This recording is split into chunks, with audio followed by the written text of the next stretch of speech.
জাতিসংঘে ভারতের কূটনৈতিক সিংহ গর্জে উঠল। ভারতের নতুন আত্মবিশ্বাসী এবং দৃঢ় কূটনীতির এক শক্তিশালী মুহূর্তে পররাষ্ট্রমন্ত্রী এস জয়শঙ্কর জাতিসংঘে একটি প্রশ্নের উত্তরে এমনভাবে প্রতিক্রিয়া জানালেন যা বিশ্ববাসীর দৃষ্টি আকর্ষণ করেছিল।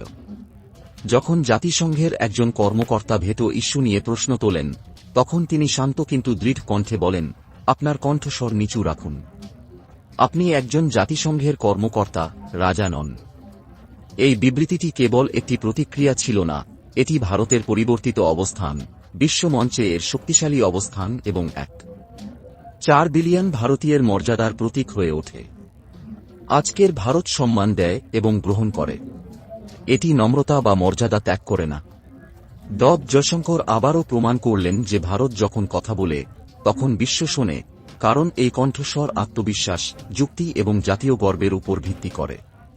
এই মুহূর্তটি ভারতের উদীয়মান বৈশ্বিক পরিচয়ের প্রমাণ, এমন একটি দেশ যা আর কেবল অংশগ্রহণকারী নয়, বরং একটি সিদ্ধান্তমূলক নেতা। বিশ্ব মঞ্চে ভারতের এই গর্জন আগামী সময়ের জন্য সুর তৈরি করে।